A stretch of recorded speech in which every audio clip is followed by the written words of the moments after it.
How do the decisions of central banks impact the lives of everyday citizens in ways they might not realize? Should they demand more accountability from their central banks?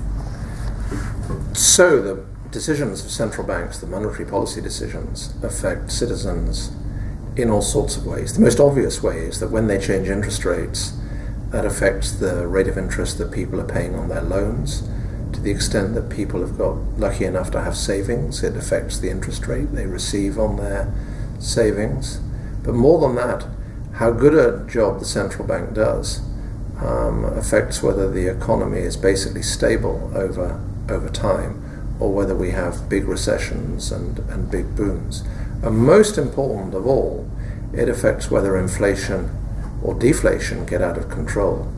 If you look back at Europe's history, in the middle of the 20th century, before the Second World War, there was hyperinflation in Germany, Hungary, and a number of other countries, and this was because the monetary policies were really, really bad.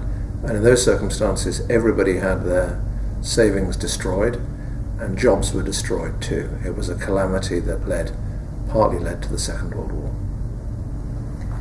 Explain how the power of independent central banks may represent a gap in constitutionalism.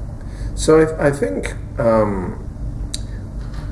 most citizens support the idea that the top court, the top judges, should be completely independent from politics. And that's why we talk about a three-branch state of the elected parliament, the elected executive, and an independent judiciary.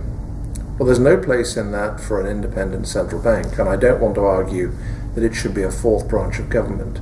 And so the gap in constitutionalism is that we need to make clearer provision at the level of our basic values for independent agencies which aren't completely independent, like the Constitutional Court, but are insulated from day-to-day politics and don't just do whatever will be popular this week or next week.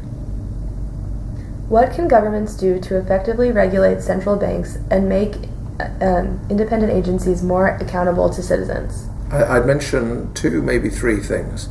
First, give them a clear objective, which can be monitored and that is comprehensible, so that all of us as citizens, if we're interested, can see how good or how bad a job they're doing.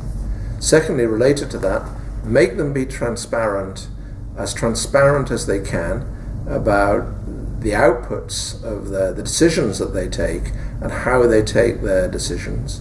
Ensure that the oversight hearings in the European Parliament and national parliaments are effective. And secondly, never delegate all this power to just one person. Always have a committee of equals, just like we do in the courts.